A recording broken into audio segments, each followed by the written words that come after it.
Houston. Amoy nakaka-joyful!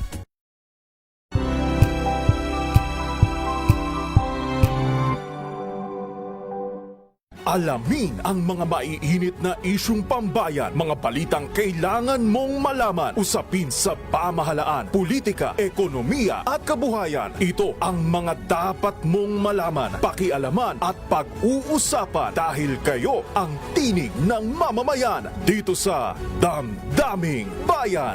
Live sa DZRH Radio, DZRH TV at DZRH Digital. Kasama sinalakay Deo Macalma at Elaine Apit. Araw-araw, Lunes hanggang Biyernes. Damdaming Bayan.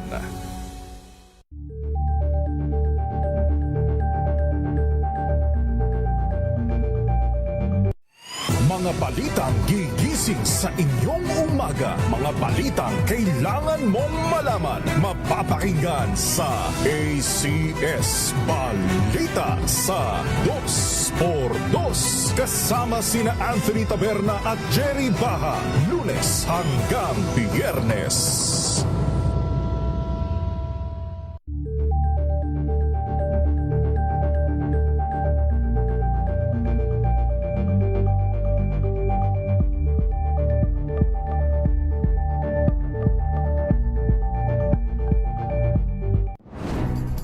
Good vibes ang hanap mo?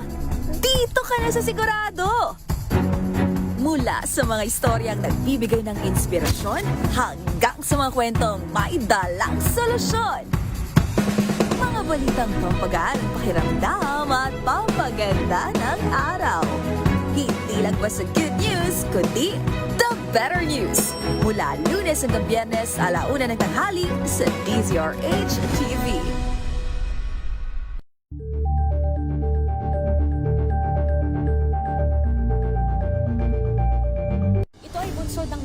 Alas 3 na ng hapon. Tuloy ang pagbabago ng panahon at mas maganda kung nakasabay ka. Hatid ng Department of Agriculture at Agricultural Training Institute. Programang magbibigay ng mga bagong karunungan sa agrikultura. Agri Ascenso, tuwing Sabado, alas 3 ng hapon. Mga eksperto ang makakasama mo sa DZRH Radio, DZRH TV at live din sa Facebook, YouTube at DZRH News website. Parang training na walang training fees.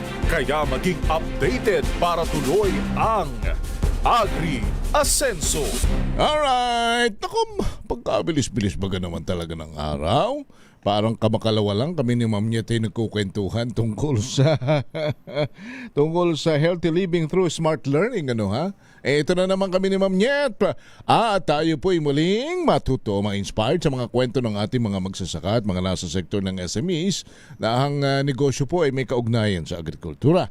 Magandang hapon sa inyong lahat. Ay, si Ka Henry Uri po are. Kasama ko siyempre ang Assistant Director ng DA, Agricultural Training Institute, na nagmamay-ari ng napakagandang transistor radio na Antigo. Na gusto ko tuloy tanong ko saan niya nabili. Oo, nakakaamis talaga namang makinig sa transistor. Totoo ho yun. Ako'y kasi palagay ko doon kami pareho din ni Ma'am Nyet. Laking transistor tayo, Ma'am Nyet, no? Good afternoon, Ma'am Nyet. Oh, yan. Kaya lang pagka naka-transistor si Ma'am Nyet at walang audio. Ayun, sorry. Okay, magandang hapon ka, Henry. Yes po, sobrang nakakaaliw ang makinig sa radyo. Lalo na sa umaga at sa gabi. Yes. Oo, dapat... Maganda pala yun ka, Henry, balikan yung mga ganon. Oo, no? Hindi ma'am, yung transistor talaga. Kasi pag nakikinig ka, nanonood ka sa Facebook, parang mas hindi ikaw yun eh. Kasi nung bata tayo, 'di ba? Bit-bit pa natin eh. Bit-bit pa natin si transistor, maglalabada, magwawalis, 'di ba? Kaya nga saan nyo ba nabili yung transistor na napakaganda? May message message ko na lang ka, Henry. Actually, naka-return on investment na yung boss ko doon kasi gamit na gamit. Magmula po nung nabili. Yes. Maganda kasi, opo. maganda. May pagka-antigo rin ng dating. Ano, kasi yung mga nabibili natin, maganda rin naman yung nabibili natin sa mga tindahan. Kaya lang masyadong moderno na eh. Hindi na, nung dekada 80 kasi ma'am, ganyan ang mga radyo eh, no? Yung ginagamit nyo. Anyway, hindi ho tungkol sa radyo. Amin lang hong side ano lang po yun. Side presentation lang yun. Kasi si Ma'am Nyet may bago pong transistor radio. Tungkol po siya para lagi niyang nasusubaybayan ng DZRH. At sana kayo rin. Para lagi rin yung mapakinggan ng Agri-Asenso every Saturday. Lalo na kung kayo po'y nasa probinsya. Aha. At ngayon, Henry, hindi akin yun ha. Kay Ma'am yun. Kay Ma'am pala. Ay, Director Rem. Yes po. Opo. At sa radyo siya ngayon nakikinig. Ay, hindi naku. sa Facebook Live. Di Kaya magandang hapon, Director Rem. ibig mo sabihin, Director Rem, napapakinggan mo na rin yung mga nagsisiganap. Narinig mo ba yun, Director Rem? Ay! Ano ba yung 4-H? Ano ba yung... Teka muna. Ito ho kasi ang pag-uusapan natin. 4-H Club's Journey in Youth in Agriculture. Ito'y bilang bahagi ng pagdiriwang ng 4-H Club ngayong Mayo na nakapaloob pa rin sa buwan ng magsasakat ng isda. Ma'am, ano ba ito? When you say, ano ba itong 4-H? Papatikimin nga natin. Yes, ka Henry. Etong 4-H, ito po ay organisasyon ng mga kabataan. Ano pa to ka Henry? Talagang magmula noon pa, no? Nasa high school pa lang ako, may mga 4-H clubs na. Sa schools, out of school, yung gano'n. At isa siyang network actually. Meron niyang active pa rin, yung nasa Taiwan, sa Korea, sa US. At isa nga tayo dito sa Pilipinas. Mamaya ka Henry, malalaman pa natin kung ano ba yung 4-H at kung paano sumali ang ating mga kabataan dito. At napakapalad ho natin sapagkat mamaya makakasama natin ni no less than tama ba ito ma'am, the President? Yes, National President ka Henry, siya ang National President ng 4-H Club of the Philippines. Ayan. So yan abangan po ninyo kung ano, lalo yung mga kabataan at yung mga magulang, baka para ma-encourage din yung inyong mga anak kung ano bang buting maidudulot po nitong 4-H Club. Samantala, last Saturday, ang pinag-usapan natin ay yung Lead Smart PH, Healthy Living through Smart Learning. Si Miss Mary Jude Icasiano yung ating nakasama. Ano po, isang retired professional food technologist at kasalukuyang trainer sa Lead Smart. Ano ba yung mga napag-usapan natin, Ma'am Nyet? Kasama natin si Ma'am Mary. Napag-usapan natin ka Henry, ano ba ang Lead Smart PH? Sila po ay isang certified learning site for agriculture ng ATI.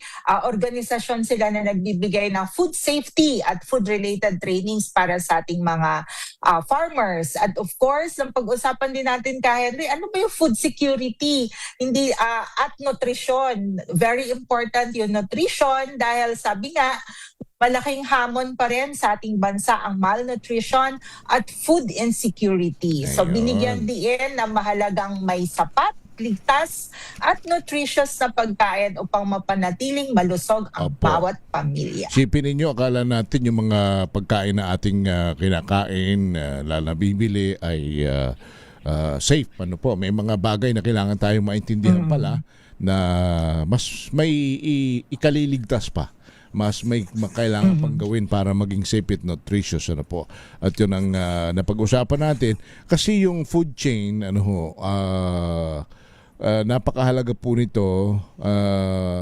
Yung food chain po kasi, tama ba Ma'am Nyet, yun yung mga pagkain na dinadala sa ating hapagkainan. Kaya chain, parang kadena yan. Simula sa pagtatanim, hanggang sa pagpapalago, ang pag-aani, pagpapackaging, pagdi-deliver, hanggang sa makarating sa market, makarating sa ating mga hapagkainan, yung food chain na tinatawag, kailangan safety mula sa farm hanggang sa hapagkainan.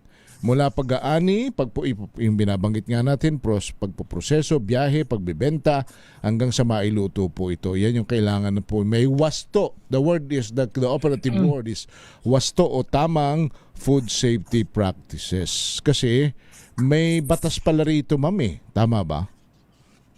Yes, Ka Henry, merong Food Safety Act noong 2013, kaya mas napapalawak ngayon ang awareness tungkol sa ligtas na pagkain. At syempre, Ka Henry, kasama na dito yung mga information campaigns, kaya merong organisasyon kagaya ng Lead Smart PH. At Ka Henry, na-share sa atin yung mga simple food safety practices. So, ito yung mga practical, tamang paghuhugas ng gulay at prutas, talagang kailangang hugasan, wastong pagluluto sa tamang temperatura, maayos na pag-store ng pagkain, at syempre, ito ay kailangan ginagawa para maiwasan daw yung mga foodborne na mga sakit. Opo, kaya dapat sabi nga nung ating panauhin, tayo'y cautious o tayo mapagbatsyag din, mapagbantay doon sa shelf life, yung kumbaga yung para mas madaling maintindihan, yung expiration ng mga pagkain. Naipaliwanag po sa atin na may pagkakaiba pala yung best before at expiration date. Yes. Yung best before ho, ay tumutukoy sa pinakamagandang kalidad ng produkto na dapat kinukonsumo na natin bago pa yung takdang araw. Kung kailan po ito'y expired na. Habang yung expired naman ay pag dumating na sa expiration date, hindi na dapat kainin dahil maaari na itong makasama sa kalusugan. So parang halimbawa, ma'am, halimbawa sardinas, may best before. Kung ang best before noon ay ngayong araw na ito, dapat makain mo na yon bago dumating yung araw na ito.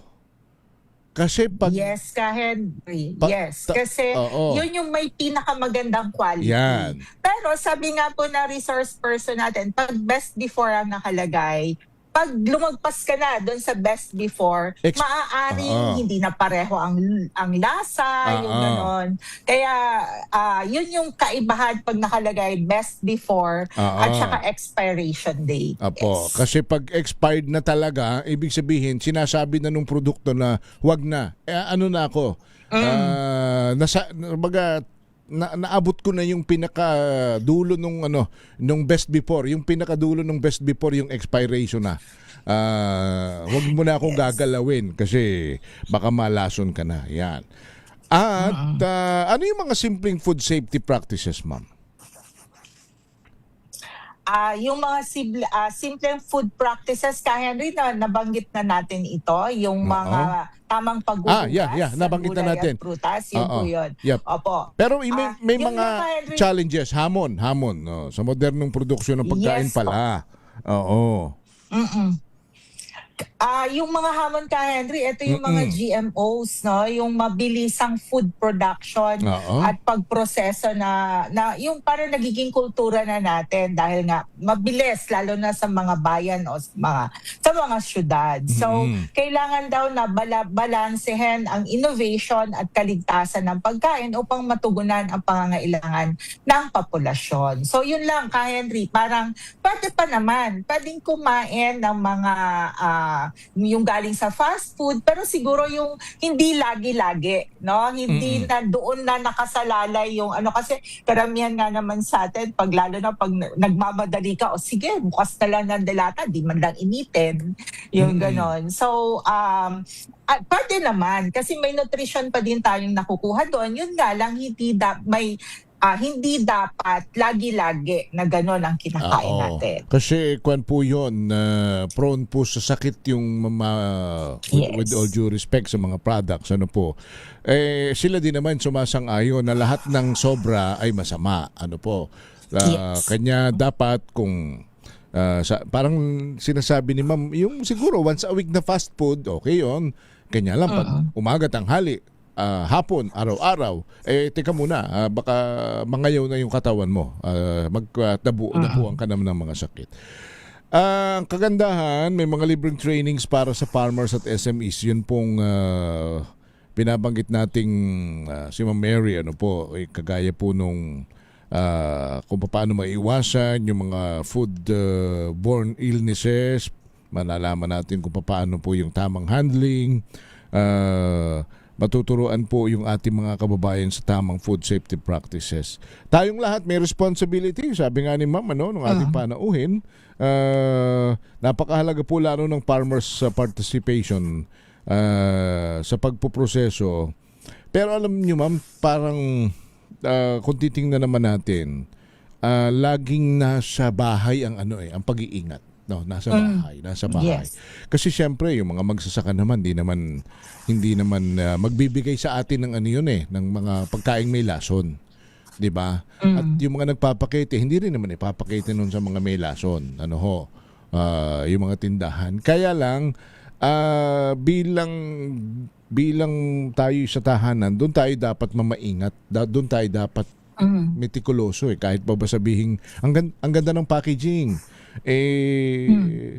Mas maganda pa rin na tinitingnan mong mabuti, niluluto mong mabuti, hinuhugasan mong mabuti. Huwag mong i-compromise yun, di ba? Tama ba ako dun, Ma'am? Yes. Yes ka, Henry. Yun naman ang binigyang diin ng ating resource person last week, no, na kailangan may pag-iingat pa rin. Sabi nga niya, bawat stakeholder ay may role at lalong-lalo na tayo na nasa bahay. Oo. Siguro ang bago natin idako dun sa mga balita, sa mga nanay lang na nakikinig, hindi ho totoo na hindi ko matatanggap, Ma'am, yung pag pumunta sa handaan, ang anak ko kasi hindi kumakain ng gulay, hindi kumakain ng ituyo o ng isda. Kasi hindi mo sinanay, hindi mo inintroduce, hindi ka naging creative, hindi ka naging mahigpit na pakainin sila ng ganon. Kung ano na lang yung hingin, binibigay mo. Kaya hindi alam yung malunggay. na napakasustansya pala. Oo. Masarap. Ay, nako. Anyway, so pasensya na, pero mga nanay kasing in charge diyan Yes. Sa ganyan. Kaya mga nanay, sana'y maging maging maingat tayo sa pagsisilbi ng mga pagkain. Hindi naman kailangan mahal. Kailangan lang tayo medyo tayo ng konti, masigasig, masipag, marunong gumamit po ng iba-ibang mga produktong bukid. So, yan ang ating last Saturday episode. Samantala, dakuhan naman natin ang mga balita mula sa DA at ATI. Mga balitang kailangan mong malaman sa Agri-Balita. Ito na, si Ma'am Nyet. Ma'am Nyet, go ahead po. Yes. Maraming salamat ka, Henry. Narito ang ilang kaganapan at anunsyo mula sa Department of Agriculture at sa aming ahensya sa Agricultural Training Institute. Pinangunahan po kahapon ni Agriculture Secretary Francisco T. Chu Laurel Jr., British Ambassador to the Philippines, Her Excellency Sarah Holton, at Ginoong Safer Mustafak ng Division Director ng World Bank sa Pilipinas, Malaysia at Brunei, ang ceremonial bell ringing para sa paglulunsad ng Philippines Sustainable Agriculture Transformation at Technical Assistance for Sustainable Agriculture nitong May 15. Ang proyektong ito ay bunga ng pagtutulungan ng Kagawaran ng Pagsasaka, World Bank at Pamahalaan ng Britanya para sa modernisasyon ng agrikultura sa bansa. Layo nitong palakasin ang logistics at transportation ng produktong agrikultural sa pamamagitan ng official development assistance na magpapabilis sa supply ng pagkain at magpapababa ng gastusin ng ating mga magsasaka. Samantala, mga food lovers, inaanyayahan ng lahat na dumalo sa International Food Exhibition or IFEX Philippines sa World Trade Center ngayong May 21 hanggang 23. Tampok dito ang mga lokal na produkto, food innovations at makabagong teknolohiya mula sa ating mga magsasaka, mangingisda at micro, small and medium enterprises. Isang espesyal na pagkakataon ito para tikman, kilalanin at suportahan ang gawang Pinoy. Kaya kita-kits na po tayo sa IFEX sa World Trade Center. Para sa iba pang updates at anunsyo mula sa Kagawaran ng Pagsasaka, i-follow ang kanilang Facebook page sa @DA Central Philippines at bisitahin ang kanilang official website sa www.da.gov.ph. At mula naman po sa amin, sa Agricultural Training Institute, tinatawagan ng lahat ng agricultural extension workers sa Region 10. Maaari pa kayong humabol sa refresher course on agricultural extension, batch 2 ng ATI Northern Mindanao. Nagaganapin mula May 20 hanggang 22 sa ATI RTC 10 sa El Salvador City, San Misamis Oriental. Para sa mga interesado, makipag-ugnayan lamang po sa ATI sa Northern Mindanao para sa kabuang detalye. Samantala, mga kapigi, iniimbitahan kayo ng International Training Center on Pig Husbandry ng ATI ngayong May 19 sa episode 8 ng kanilang webinar series na Internet of Pigs na may temang Digital Solutions using Computer-Assisted Climate-Controlled Housing Systems. Gaganapin ito alas 2 ng hapon via Zoom at Facebook Live. Libre ito at bukas para sa lahat ng mga nais matuto tungkol sa makabagong teknolohiya sa hog racing at para sa registration at iba pang detalye, bisitahin ang Facebook page ng ATI ITCPH.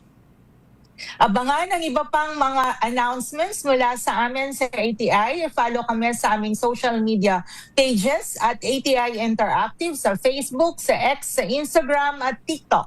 At bisitahin kami sa aming website sa www.ati.da.gov.ph. Yan lang ka, Henry. Maraming salamat. Thank you, Ma'am Nyet. Sumain nyo na ang mga balita mula sa DA at ATI. Mamaya pagbalik namin, kasama na natin ang ating panauhin mula sa 4-H Club. Balik po tayo sa Agri Ascenso. Ito ang Agri Ascenso. Agri Ascenso. This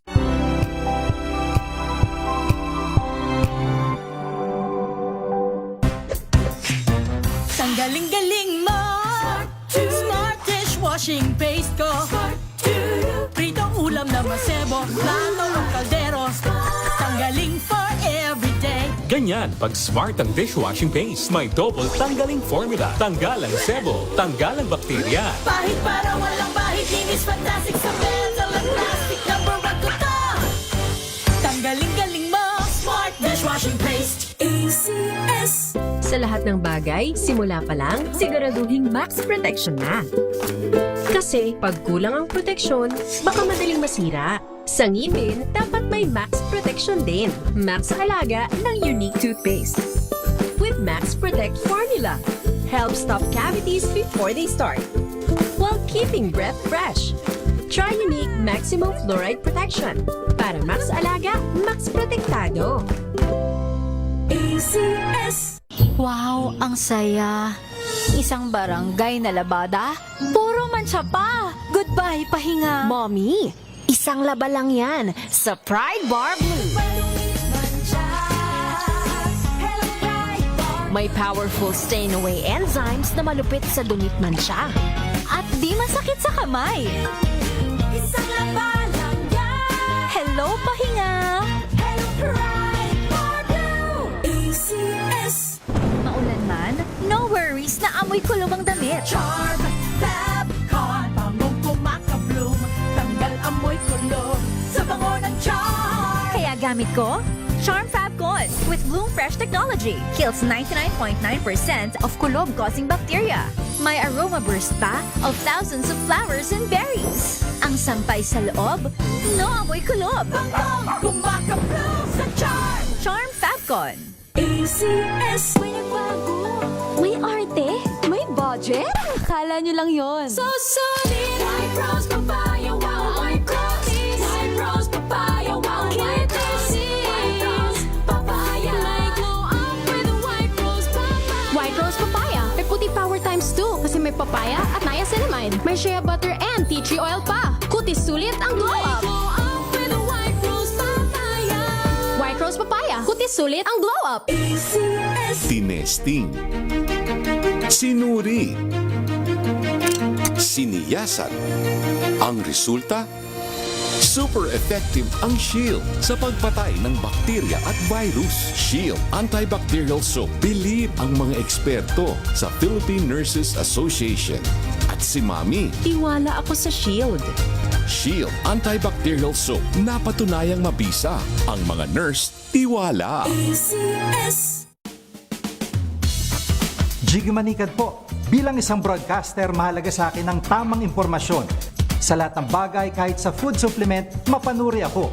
Kaya dito ako sa subok ng MX3 capsule. Ito'y may alpha, beta at gamma mangosteen. Para sa akin, sigurado ako sa MX3 capsule. Dito ako believe. Mahalagang paalala, ang MX3 capsule ay hindi gamot at hindi dapat gamiting panggamot sa anumang uri ng sakit.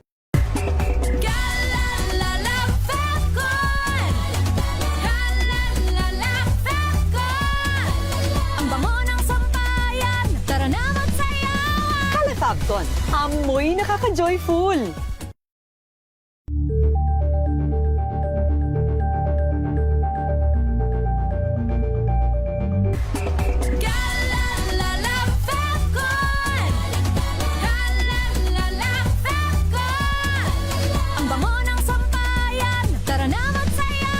Calefacton, amoy nakaka-joyful!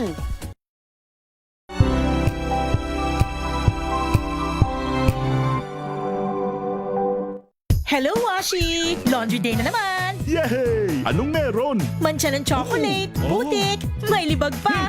Kaya natin yan! With Pride Washing Machine Detergent, may triple stain-away formula. Tanggal ang makapit, madikit, at malupit na dumit mancha. Kaya easy-easy ang labada. Mula noon hanggang ngayon! All you need is pride! All you need is pride! ACS! Sa puso ng kalikasan, natatangi ang prutas ng mangosteen. Ito ay nagtataglay ng antioxidant compounds na alpha, beta at gamma mangosteen. Ang MX3 capsule ay isang food supplement na gawa sa natural na mangosteen.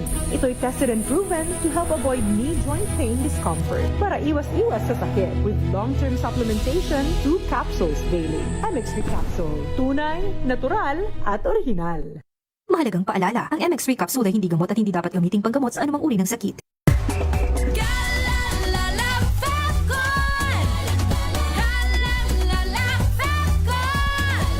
Ang bango ng sampayan, tara na magsayawan! Calefacton, amoy nakaka-joyful!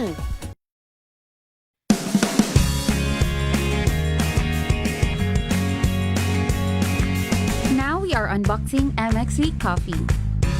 Each box has 10 sachets of low-acid and sugar-free coffee. You can have it hot or cold. Bring it with you anytime, anywhere. Shop at Lazada, Shopee, and in leading drugstores nationwide.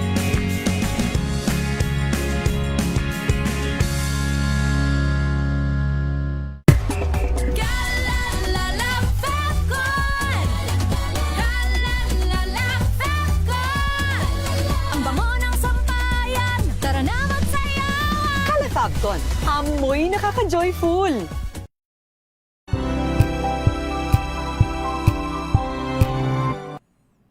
Mga bagay na dapat alam mo, hatid ng Agri Asenso. Tutukan ang Techno Tip. Ang 4-H Club Philippines ay isang organisasyon para sa mga kabataang may edad 7 hanggang 30 taong gulang na nasa paaralan man o out of school. Layunin itong gawing aktibong katuwang ang mga miyembro sa pagpapaunlad ng agrikultura at pagpapalakas ng komunidad. Sa pamamagitan ng kanilang partisipasyon, nahuhubog ang mas malusog at masaganang kinabukasan para sa lahat. Kabataan sa Agri, lakas ng bansa, sama-sama tungo sa ginhawa. Mga bagay na dapat alam mo, hatid ng Agri Asenso. Alright, Ma'am Nyet, balik tayo at sino po ba ang ating makakasama ngayong hapon? Yes po, Ka Henry, makakasama natin ngayong hapon, walang iba kundi ang National Federation President ng 4-H Club of the Philippines. Isa din po siyang student leader sa Visayas State University. Siya ang presidente ng University's Supreme Student Council. Ay, active na active tong ating guest ngayon ha. Sa VSU, sa Visayas State University, sa Baybay Pero siya ay taga-Tagbilaran, Bohol. So, ngayong hapon, Ka Henry, kasama natin si Kyle Lanzaderas Ambid. Magandang hapon, Kyle. Good afternoon. Welcome sa Agri Ascenso. Good afternoon po, Ma'am Yet and Ka Henry. Thank you po for the invitation for the 4-H Club of the Philippines para po ma-interview for Agri Ascenso. Ganitong mga tikas ang nakikita kong magiging senador. Magiging senador sa hinaharap ka, Ma'am Yet, di ba? Can I call you now Senator Kyle? Hindi, pero ang galing, National Federation President, 4-H Club of the Philippines. Siguro, Kyle, isang karangalan na maitanong namin sa iyo, ano ba itong 4-H Club? Gaano nakatagal ito? Gaano kadaming miyembro nito? At saan-saan ba ito may mga opisina? Hello po, good afternoon po. The 4-H Club of the Philippines is under the Agricultural Training Institute through its rural-based organization. Ito po na organisasyon is through honing mga youth to involve in agriculture, and we do not only limit the membership para sa mga engaged na to agriculture. We also welcome those youth who have the interest of agriculture pero wala pa silang capacity to involve in agriculture. So that's what we do. We equip them with skills, we give them seminars, trainings, and of course in partnership or neck and neck with ATI. So marami pong mga activities yung 4-H Club. And of course, it's across the Philippines po, both in school youth again and out of school youth. And it's guided by the fourfold development of the head, the heart, the hands, and the health. And this year po, we're celebrating the 73rd National Convention. Just to give a few background, 4-H Club po started through Maria Orosa. We call her the mother of 4-H, and of course, the founder of Home Extension in the Philippines. And this year, we're celebrating with the theme 4-H Ignites, inspiring growth, nurturing innovation, transforming excellence in smart agriculture. And across the Philippines, as administration, because we've only started this year, we're collating, and as of now, yung set of data namin, but it's still in progress. We'll continue with some of the regions are still piling up into the data. For now, we have active 30,000 plus. Pero again, it's still in progress kasi some other regions and meron pa po mga clubs ay hindi pa po nakapag-fill in sa aming database or sa new database po namin. Ito pala, Ma'am Yet, ay head, heart, hands, and health. Kaya 4-H. Health. Ayun, galing naman. Sige po, Ma'am Yet, go ahead po. Yes, siguro Kyle, kumbaga maganda na nabigay mo yung background ng 4-H Club. Ano yung inyong mga activities at yung plano ninyo which is 73rd ano nyo ngayon. Pero siguro explain natin ng konti, ano ba ibig sabihin ng 4-H? Yung sinasabi ni Ka Henry kanina na head, heart, hands, and health. Ito po, kasi sa 4-H Club po, we're nourished this head for clear thinking, so we could think clearly and go beyond go beyond po. Like example, for what could we contribute to the community through agriculture. So we use our head for clear thinking, our heart for greater loyalty, for the love of country po. And of course, our hands for greater service. One could only do so much when there is a group that empowers them. And of course, holistically, one cannot perform its duties, perform agriculture without health. So that's why one should also envision na dapat mapagaling natin yung heart natin, or what we call as the health po.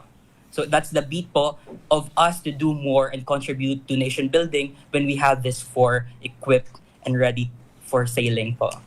Ayun, yung pala kasi pagka kompleto yung puso, yung kamay, magiging malusog ang bansa. Diba? Oo. Alam mo, nakakatuwa itong si Kyle, sapagkat ang pinili niya ay ganitong klase ng paglilingkod. Ilan taong ka na, Kyle, if we may? 21 po. 21. Just this year, 21. Isipin ninyo, Ma'am Yet. Para dito ka pumunta, Ma'am Yet, pangunahan mo yung ganito sa isang napakalawak. Nationwide to eh. Tapos ano ka pa? Presidente ka pa ng Supreme Student Council. Kyle, ang tindi ng alab ng puso mo na makatulong sa ating mga kababayan, hindi ba, lalo sa mga kabataan. Pero ito bang 4-H club na ito ay kasi 73 years old na. Isipin niyo, ma'am, no? Lolo na natin ito, hindi ba? Puntahan ko lang, ano ang mga naging kumbaga ho ay landmark contribution na nito? Ano yung mga talagang major accomplishments, ay yung talagang tatak, sabihin ito para madali, tatak 4H. Ano yung mga tatak 4H na kasi sa 73 taon, ma'am, Nyet, may ano na ito. Kumbang may mga legacy na po ito. Yes po, Ka-Henry. And for Tatak, we also embody or we also remember the Kwentong 4-H. And some, before I go through with the program, the notable people po na naging successful po in life, these are business owners. For example, sa region po namin, mostly po sa mga LSA are former 4-H club members. And to mention po, yung former governor namin for the province of Bohol is also a 4-H club member. And yung congressman po namin before also 4-H club member. So even yung municipal agricultural office namin and also our former there, yung director po namin sa region namin, ay former 4-H club member. So needless to say po, 4-H club is really an avenue for you to hone not only agriculture but also your leadership po na skills. And to go through with the program, it's very diverse po across different regions. For example po sa region namin, we go to IP communities or indigenous people for yung training on local feeds formulation po namin through again for the provision of ATI, because ATI is really one of the key partners or the core partner of 4-H club po, yung sustainable agriculture and low cost farm inputs. And now in the development yung mga cities natin, so what can we do? So we do yung gardenings po at the backyard, yung rural gardening po natin. And of course, yung sensing journey again. So one notable talaga po sa akin when I was regional president is when we went to Negros, the Ata community, and we listened to the stories of the 4-H club members and we collated on how could we contribute. At pinakita talaga namin through the workshop on rural appraisal, ano ba talagang gusto nila. And of course, they came up with a project that for them to flourish more greeneries, gusto nila ng nursery. Through the provision of ATI po, nabigyan po ng nursery yung sa Ata community po of Negros. And also others po is the Zero Waste Island program po in the province of Bohol. That's second in the entire Philippines.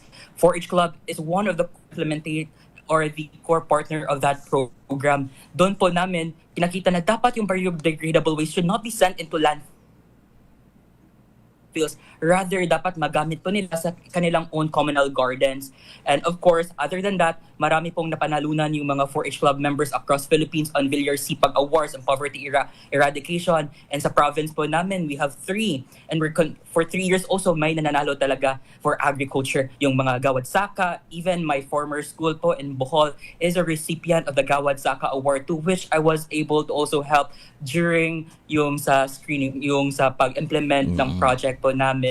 And of course, not only in these programs, meron po tayo in policy making. We make sure that the 4-H club is included sa Provincial Youth Development Council. So para meron ding maibigay na policy or meron ding maibigay program for implementation and funding from different agencies po sa government. Ngayon, talaga naman ang dami ng mga accomplishments at mga nagawa dito sa ating mga kababayan. Pero not to mention, of course, the tie-ups ninyo with ATI. Ma'am Nyet, yung ATI po, ano po ang inyong tie-up? Ano ang inyong nagiging mga co-project sa mga 4-H, Ma'am Nyet? Paano po nyo tinutulungan din ng 4-H? Sige. Henry, bali si 4-H kasi isa sa mga organisasyon Apo. isa sa mga organisasyon na kung saan gina-guide ng ATI, no. We want our youth na kumbaga maging independent din sila. Si ATI nag-guide lang sa kanila. Sinusuportahan natin sila doon sa iba't ibang mga proposals din nila sa atin. Kagaya ngayon, involve ang 4-H Club sa Gulayan sa Bayan program ng High Value Crops Development Program. So, bali sila ngayon ang magiging conduit kasama yung ating mga nanay, yung ating Rural Improvement Club. So, usually Henry, ang structure ng 4-H dapat sa barangay. No, may 4-H kada barangay. Tapos, yung Municipal Agriculture Office sa LGU, i-federate niya yan. No? I-federate niya. And then, kaya may mga municipal federation, provincial, hanggang national federation. Kaya, kumbaga, hindi pa lahat. Actually, yun yung isa sa mga chine-challenge namin dito ngayon. Kasi bagong elect si Kyle. So, chine-challenge natin sila kay Henry na sana magkaroon kada barangay, no, ng 4-H club. So, hindi pa lahat meron at hindi pa din lahat ay aktibo ang mga munisipyo sa pagsuporta kasi manggagaling talaga dapat ito Henry sa mga municipalities din. Pero Kyle, thank you Ma'am Niet. Pero Kyle, kung halimbawa ako barangay chairman, nakikinig ako ngayon, papaano ako magkakaroon ng 4-H club sa barangay ko at pag may 4-H club na ako, ano naman ang benefits nito sa mga kabarangay ko lalo sa kabataan? Yes po. Again po, mentioned by Ma'am Niet, talagang we look into the power of the barangay. And ngayon din po, kasi po sa SK, yung reform po nila, yung bagong SK, meron dong yung Center of Participation for Agriculture. So mas talaga mabibigyan siya ng funding. But again, to go back with the question on how to formulate, for yung barangay po, magsasubmit po sila or yung mga meron na pong na-form na group, magsasubmit po sila ng intent to their municipal agriculturists. Then the municipal agriculturists would go there together with the federation or yung mga na-establish na po na mga 4-H leaders para po magawa ng orientation. And for the what are the benefits, yun po yung mga trainings that na mabibigay ng ATI, yung mga opportunities po through livelihood na mabibigay din ng Municipal Agricultural Office. Kasi mas maganda po talaga na merong organization para at least kung merong mga interventions from government, meron na pong direct na mabibigay or meron ng concrete na mabibigyan na group yung sa municipal agriculturists. And to mention also, we don't only limit kung ano yung mabibigay po ng mga activities, but we also encourage them to submit proposals to their LGUs po for funding. And thankfully, marami po talaga sa mga LGUs ang nabibigay ng funding annual budget through the Municipal Agriculture or the City Agricultural Office para sa ATI. For the 4-H po. So, for example, yung sa Bugo po, nabibigay po sila ng mga projects nila and programs. And every year talaga nabibigyan sila ng budget for them to sustain yung kanilang mga program. And again, it's a very good development po sa Philippines kasi nasali na po for our Center for Participation for Youth, yung agriculture. So meaning, yung malaki na yung role ni 4-H Club, especially with giving proposals to SK kasi mandated na po yung SK na magbigay ng activities and programs that is related to agriculture kasi kasali na po siya sa Center of Focus in Agriculture. Okay. So kung may nakikinig ng barangay chairman tsaka SK chairman, ang gagawin niya lang makikipag-coordinate siya sa kanilang municipal agriculturist. Yes po. Para ma-link sa inyo. Yes, kailangan ba meron na siyang may maximum o minimum members na willing o kahit na wala pa pwede nang pupunta yung SK, magpapatulong to organize, magpapatulong to convince mga kabataan? Yes. We could help that, and yung minimum po is at least 15 or 10 to 15 po na mga members, and with that we could formulate na po, and now yung development po ng national officers is to have a new orientation guides na mabibigay po namin sa municipal agriculturists kasi now po medyo outdated na po yung mga training guides. So yun, to also encourage para at least yung mga orientation guides is conducive with the time na din kasi merong luma na. So ngayon, yun po yung development namin para at least meron pong training materials for the orientation yung mga municipal agricultural office po namin. Or yung mga municipal agriculturists po. Ayan, alright, Ma'am Nyet. Yes, Ka-Henry. Siguro dagdag ko lang, Ka-Henry, dun sa benefits ng 4-H Club. Ang maganda kasi dito is nagiging beneficiary din natin sila dun sa Youth in Organic na mga internship programs. So marami sa mga 4-Hers natin na naka-avail nun. Dun sa mga internship programs natin, Ka-Henry, sa Japan, sa Taiwan, mas may advantage sila, kumbaga, dahil alam na nila, no, na natuturuan din sila nung kanilang mga previous din na kasama sa club. At marami pa yung sa Young Farmers Challenge, marami na sumali din na 4-Hers natin. At kasama naman sila actually sa mga nananalo. So, yun yung maganda kasi nga, kung may organisasyon, may mag-guide, may tutulong, yung ganon. Kaya maganda na sumali talaga sila sa 4-H Club. Ma'am and Kyle, kasi SK is an organization na itself. SK is an organization itself. So kung yung SK ng isang barangay ang sasali kasama yung lahat ng kabataan sa lugar, okay na, pwede naman. Yes po. Yes po, Sir Henry. Pero may ano ba ito? Pangkabataan lang ba ito? O kahit halimbawa, may mga retired na pero gustong magmiyembro pa rin. Pwede ba yon? Yes. Yun po. After po kasi until 30 lang po yung 4-H Club. Pero before after 30 po, meron pong Volunteer Leaders Association po. Yun po yung mga guiding fathers or yung mga former 4-H Club members po namin. So yung mga nag-graduate na for their alumni. For their youth, doon po sila pumupunta. Ayun. Alright. Nako, sana yung ating mga nakikinig na, kasi kanina Ma'am Nyet binabanggit ni Kyle yung out of school, no? Na natutulungan din. Ibig sabihin kung hindi ka pinalad magkolehiyo, pero maraming maitutulong sa iyo ang pagsali sa 4-H Club, ano. At maganda nga siguro ito bang kuan ninyo, organisasyon ninyo ay na-maximize na reach out na lahat ng, I think 42,000 barangays do we have in nationwide, tama ba? That's the goal po, Sir Henry. But for now, marami naman po yung networks of clubs per barangay. Pero of course, that's the goal po. And hopefully, with the spirit of the 4-H Club members across different mga provinces, matulungan po nila kami para po ma-connect pa yung mga barangays na wala. Again, that's the goal po. Hopefully, in the near future po, para lahat po ng mga barangay. How's your tie-up with the SK, the DILG? Kasi ma'am, yun ang, I think that's the primary siguro target na makukuha natin, ano, yung SK. Marami bang SK o pangilan-ngilan pa lang din mga SK sa mga barangay ang na sumasali sa inyo? There are some po, pero kasi bago pa po yung addition of agriculture and 4-H in the Youth Center of Focus for Youth Development po.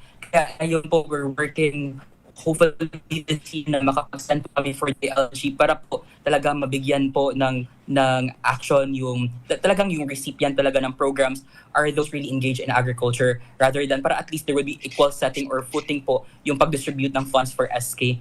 Yun po, that's also one of the development for this administration po that we're looking into. Tama yun, Ma'am Nyet. Siguro dapat may MOA with the DILG para sila naman na magbaba ng memorandum sa mga SK na maging active sila in membering dito sa 4-H. Ma'am, baka may question kayo? Yes, siguro balik tayo kay Kyle, no? Ano yung hamon ninyo sa 4-H ngayon, especially in generating or pag-encourage ng mga members, yung gano'n? Challenge and hardship. When we return, sasagutin po ito ni Kyle right out of the break, 3:47.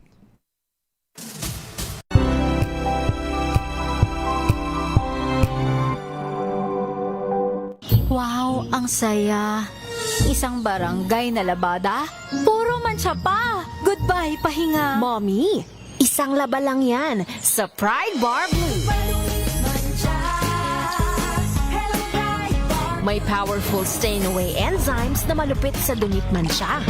At di masakit sa kamay. Isang laba lang yan. Hello, pahinga. Hello, Pride Bar Blue. ACS.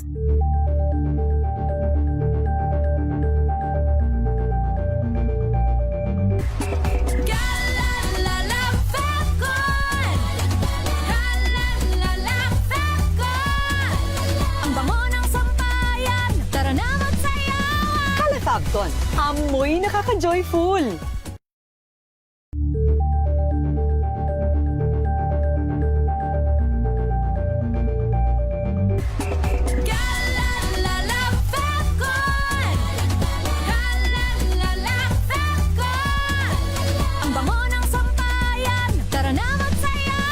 Calefacton, amoy nakaka-joyful.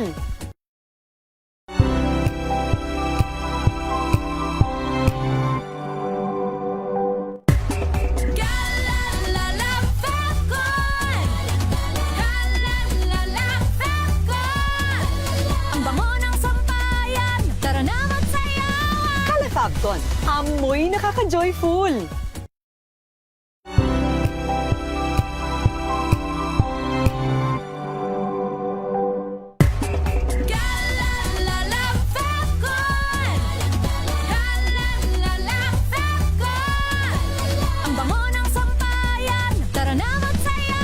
Calefacton, amoy nakaka-joyful.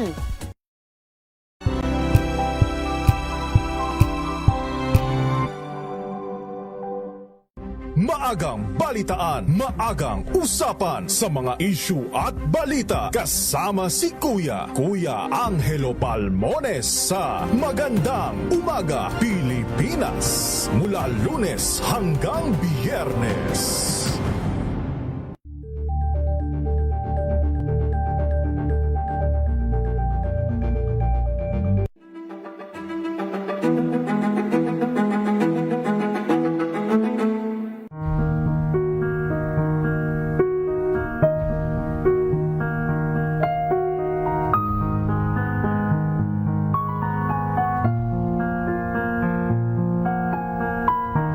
Kinukuha niya yung loob ng bata na hindi ka love sa family mo, pero I can give that kind of love and safety sa iyo.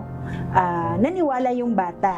Minsan, the grooming coming from the family is, wala akong ibang choice, mahal ko yung aking pamilya, pero ito lang yung paraan para makatulong ako sa kanila. Kasi may dowry. Hindi solusyon, no, ang pag-aasawa or pagsasama dahil nabuntis yung bata, lalo pa if ito ay isang sexual abuse na.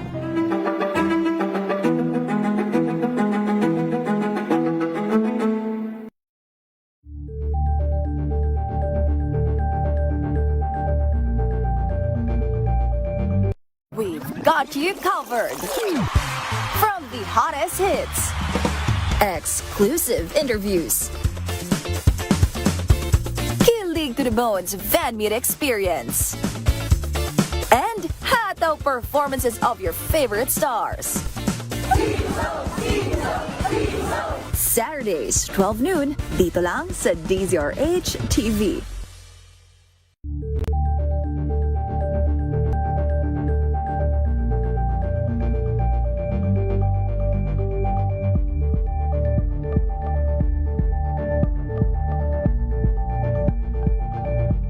Curious ka ba sa maraming bagay? Kami na ang bahala dyan. Aalamin, tutuklasin at bibigyang linaw namin ang mga katanungang bumabagabag sa inyong isipan. Sa programa kung saan ang bawat sagot ay galing lamang sa mga eksperto. Ang Expert's Opinion, tuwing linggo alas... Ay, narito muna po ang Techno Tip number 2. Mga bagay na dapat alam mo, hatid ng Agri Asenso. Tutukan ang Techno Tip. Ang programa ng 4-H Club ay nakaayon sa prinsipyo ng Head, Heart, Hands at Health. Sa Head, natututo ang kabataan ng tamang kaalaman at pamumuno. Sa Heart, pinapakita nila ang malasakit at volunteerism. Sa Hands, nahuhubog ang praktikal na kasanayan sa agrikultura at kabuhayan. At sa Health, pinapahalagahan ang kalusugan at balanseng pamumuhay. Head, Heart, Hands at Health. Kabataan sa Agri, tunay na wealth. Mga bagay na dapat alam mo, hatid ng Agri Asenso. Alright, that's our Techno-tip number 2, Ma'am Nyet. Balikan natin si Kyle ng 4-H Club. Siya po ang pangulo nito sa buong Pilipinas. Okay, so yung tanong po ni Ma'am Nyet kanina, Sir Kyle, ano daw yung mga hamon, hardship na pinagdadaanan at na ano po ang maaaring maitulong lalo na siguro ng ATI? To honestly po talaga, yung hardship po talaga ngayon is really the declining interest of youth in agriculture. After pandemic, nakita po talaga namin yung significant trend na pagbaba ng yung merong ibang mga clubs na nawala na po or merong mga ibang clubs na naglaylo. So it's really, kasi if we look in the trends also, malaki yung percentage ng some of the youth, not entirely, pero yung gusto yung mga sa office, yung mga office jobs. But of course, with the power of technology and information, communication, with us utilizing or fully maximizing social media, considering na yung mga bata po natin is actively engaged in social media, that's where it come in. It's letting them see ano talagang power ng agriculture, how agriculture could help elevate yung poverty, could eradicate poverty. It's letting them see ano yung benefits of agriculture. And of course, going back yung mga kwentong 4-H, mga success stories po ng mga 4-H members namin na pwede nila kunan ng inspirasyon for them to be involved in agriculture. And again, it's really maximizing the space na saan ngayon or saan yung bulk ng mga kabataan nagpumupunta, which is social media po. And of course, as a communication po, as a development communication na student, I could really see how grabe yung impact ng social media and influencing youth to engage. It's really letting them see arising yung awareness nila. With awareness, if wala silang awareness, it could come into interest. If meron silang interest, it will fall into desire and their action po to partake into 4-H Club or yung AIDA approach po natin. Okay, Ma'am Nyet. Yes, Kyle, maraming salamat, no? And of course, we look forward, lalo na kami sa ATI, na makatrabaho kayo, lalo na dito sa inyong termino, yung new set of officers ng ating National Federation. And hopefully, kumbaga, ma-increase pa natin ang awareness, gaya na nabanggit mo nga, at interest ng ating kabataan sa agrikultura. Siguro ka, Henry, tanungin natin si Kyle kung ano naman ang inyong mga plano, lalo na dito sa ating mga new set of officers sa National Federation. Yung mga plano po namin, we're putting our focus po for the re-implementation of the livelihood program po for the 4-H Club members. Ito po yung pinupunta. We're setting our focus po for the guidelines para at least maipalabas na po, of course, with the help of ATI on this one, para at least meron pong opportunities yung mga 4-H Club members natin to pitch in projects, proposals, and agripreneurship po, para at least mabigyan po ng funding for startup capital. And of course, again po, yung social media presence. So how could we invite 4-H Club or yung mga youth engaged in agriculture? Is again yung social media presence po natin. Uplifting yung promotional videos, kwentong mga 4-H, and of course the innovation of the 4-H Club members, and of course the opportunities with 4-H Club members. It's letting them know, because of course one could only participate when the person or meron pong they also know what's within the club. So I think it's really getting their awareness for them to join po. Ang malaking hamon kasi, Ma'am Nyet, of course hindi lang sa mga kabataan kundi sa lahat ngayon, so sobrang hirap ng buhay. Aminin na natin ito na lahat tayo ang focus natin ngayon paano kikita. Paano tayo makakaahon sa pinagdadaan ng krisis at problema ng ating mga pamilya, lalo sa pinansyal. Siguro, Kyle, if I may, baka naman ito'y pinag-uusapan na rin ninyo, nasa pipeline na rin ninyo, yung sagot, paano sasagutin ng 4-H together with private and government partnership yung tanong na kikita ba ako riyan sa pagsali ko sa inyo? Baka yung mga umaalis, naghahanap na ng ibang trabaho, yung umaalis, busy na sa iba. Kasi lahat yun ay pagkita. Sana dumating dun sa point na pag binanggit yung 4-H Club, ay maganda yan. Alam mo, yung anak ko sumali dyan. Nakapag-enroll, through 4-H, nakapag-college, nakapagpundar ng maliit na negosyo. Kyle, siguro, ganon ang, if I may, na maging direksyon na rin siguro through our government partnership and other private na masagot yung kasi 73 years old na ito, ma'am. Ako nga I was thinking sana nga itong 4-H Club na ito ay hindi lang DA, sana pati TESDA, DOLE, 'di ba? TESDA, DOLE, kayo sa DA, sa DAR, marami ring maging na kayo na yung maging kapartner nila sa pagpapaunlad ng buhay ng mga kabataan, especially out of school. Kasi mahirap makarating sa milestone na 73 years old ang isang organisasyon na buhay at aktibo. But of course, with Kyle at the helm, palagay ko naman, hindi naman mahirap itong mangyari. Kyle, thank you so much. Maybe your parting words, please. Thank you so much, Henry and Ma'am Niet. And of course, to our huge respect to the farmers and of course to the fisher folks as we celebrate po this month for them. And of course, with the hardships and with the current times, yung crisis po talaga natin, our hearts are with them. And of course, despite the challenges, the Philippines is still eating. So we should always thank the farmers and of course the fisher folks. Kahit po nasa crisis po tayo, hindi po tayo tumitigil sa pagkain. So our highest respect to those who are in the sector of agriculture and fisheries, and of course for the youth who are interested to join in agriculture. We are only a chat away, or we are here to help you and guide you as your ates and kuyas in the 4-H Club of the Philippines. And of course, our highest thanks to ATI, who have been our partner, and of course to youth development and agriculture, to DA, the RFO, and of course yung mga partners namin, yung TESDA, yung mga local government units who are believing in the potential of youth to engage in agriculture, knowing that our farmers, the age of our farmers, talagang hindi talaga nakaka-keep up na yung, if we look at the trends, matatanda na talaga yung ibang mga farmers natin, and the hopes of bringing the age back to its na mababain natin. It's through believing in the youth and in the potential of the youth.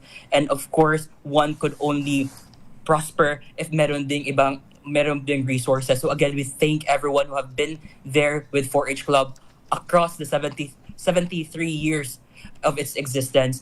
And of course, as we look forward, we also look forward with optimism and enthusiasm na mas malaki pa or mas mapalaki pa natin yung mga members and of course yung programs natin that we could contribute for the community and of course for the nation building.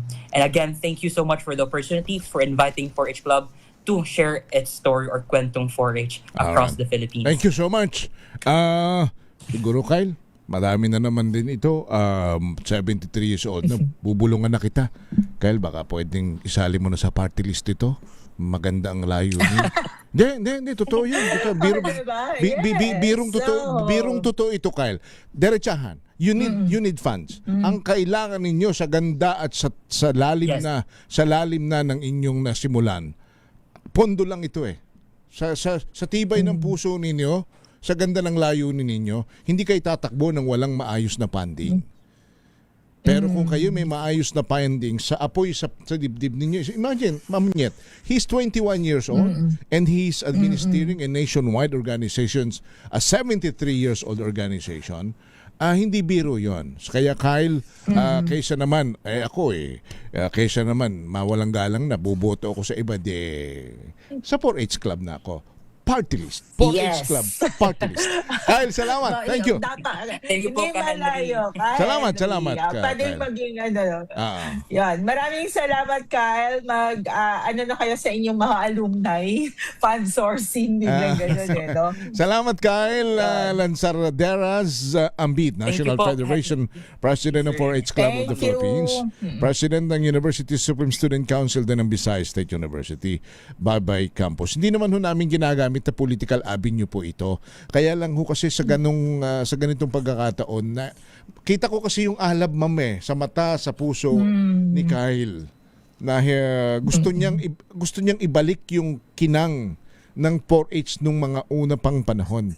Na ngayon ay marami ng chapter ang nawala na, nagsara na, umalis na mga miyembro. Kasi nga, sa hirap ng buhay, what they need is, paano rin sila mabubuhay. Thank you. So, Ma'am Nyet, it's, Yes. I think tayo po, paalam na po tayo. Ano po ang inyong announcement ulit? Yes, Ka-Henry, huwag kakalimutan ang ating mga libreng online courses sa aming e-learning portal. Bisitahin ang www.elearn.e-extension.gov.ph. Mag-subscribe sa YouTube channel ng ATI Central Office para sa learning videos. At i-follow at i-message kami sa aming mga social media pages at ATI Interactive. At para sa iba pang katanungan at topic suggestions, tumawag o mag-text sa Farmers Contact Center 0920-946-2474. Naka Henry, happy weekend everyone! Thank you, Ma'am Nyet. Happy weekend! Sumayin niyo na po ang Agri-Ascenso sa ngalan ni Ma'am Nyet Arceo, Assistant Director ng ATI. Ako po si Henry Uri. Hanggang sa susunod na Sabado, sama-sama tayong matuto. Kinig ulit, nood ulit, tuloy-tuloy lang ang follow. Hatid ng Department of Agriculture at Agricultural Training Institute. Mga bagong karunungan sa agrikultura. Agri-Ascenso.